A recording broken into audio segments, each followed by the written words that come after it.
Continuamos y el Vaticano, por medio de un documento, ha editado una propuesta en donde propone combatir con firmeza la trata de personas. En el documento no solo se propone castigar a quien trafica, sino también a quien consume. El Vaticano ha editado una guía con propuestas para acabar con la trata de personas. Son medidas para combatir la prostitución, el trabajo esclavo o el tráfico de emigrantes y de órganos. Uno de los autores del documento explica que la primera clave es concienciar sobre la difusión del problema.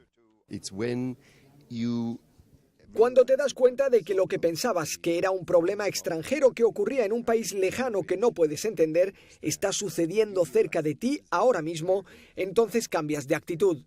Según la ONU, al menos 2,4 millones de personas desaparecidas han sido destinadas el 80% a la prostitución y el 17% a trabajos forzados, por ejemplo, en barcos de pesca o en la agricultura. El documento del Vaticano propone afrontar la raíz cultural del problema, el individualismo y la primacía del consumo, y actuar no solo contra quien trafica con personas, sino también contra sus clientes. Otras medidas son facilitar las denuncias, colaborar entre instituciones o crear condiciones sociales para que nadie se vea obligado a abandonar su propia tierra. Estos textos pueden ser útiles para los encargados de las diócesis, pero en general para todos los que quieran conocer y utilizar en sus reflexiones las ideas del Papa Francisco. Es también una propuesta de medidas políticas. Corresponde a los ciudadanos dejar claro a los estados que esto es algo que ocurre dentro de nuestras fronteras, dentro del Estado.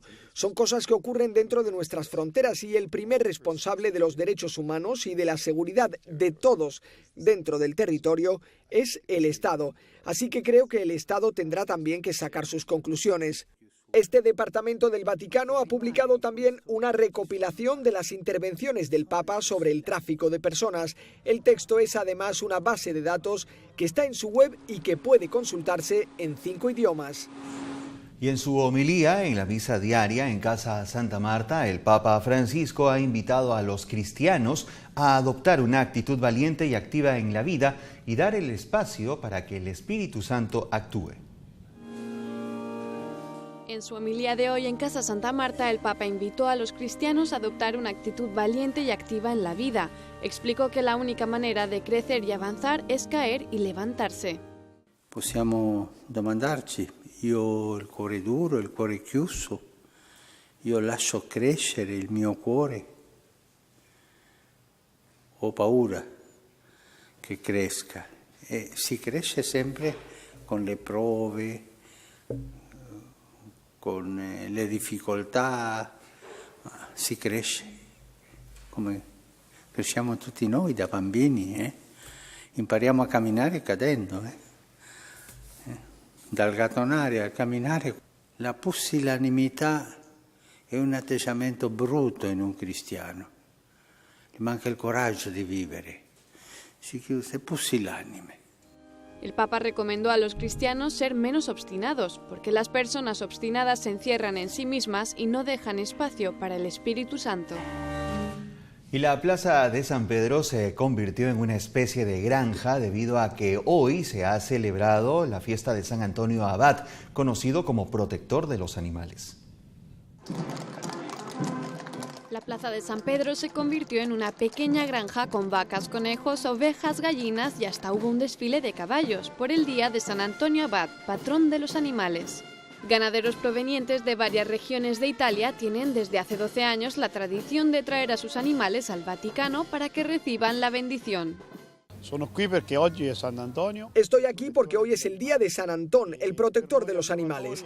Para nosotros es un honor venir a Roma, a la Plaza de San Pedro en este día, porque es nuestro protector. Es el protector no solo de los animales, también de los ganaderos. Estamos aquí por San Antón. Traje un ternero como representante de la raza marquillana. Es emocionante recibir la bendición aquí en San Pedro. Esperemos que nos traiga buena suerte. Este año el cardenal Angelo Comastri impartió la bendición a cada uno de los animales presentes. Los turistas que se encontraban de visita por la plaza se sorprendieron al ver a los animales. Varios se detuvieron a tomarse fotos con ellos o incluso acariciarlos. Nosotros vivimos en ciudad y no vemos este tipo de cosas, así que para nosotros y para mis hijos, que traje a los chicos, es algo muy lindo, muy atractivo para ver. Por ejemplo, había muchas especies que yo no conocía acá, no sabía que había una vaca de Italia que era muy parecida a la argentina, entonces está muy bueno saber, informarse sobre todo. Durante el encuentro también se recordó a los agricultores que sufren las consecuencias del terremoto que golpeó el centro de Italia hace 2 años.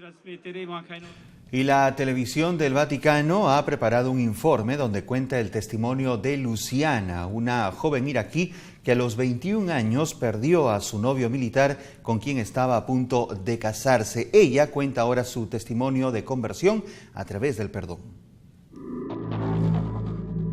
Luchar contra la mafia es una tarea que algunos consideran imposible, todavía más si fuera a partir del perdón. Sin embargo, este es el caso de Luciana. Apenas tenía 21 años cuando la 'ndrangheta asesinó al comandante Carmine Tripodi, con quien iba a casarse en unos meses. Tras la terrible tragedia de aquel 6 de febrero de 1985, decidió trasladarse a Bolonia. El recuerdo de Carmine, con quien imaginó un futuro que ya no podría ser, era demasiado doloroso. Allí la acogieron unos familiares, comenzó sus estudios y profundizó en su fe. Todo esto la condujo a una nueva vida a través de una dura etapa de perdón.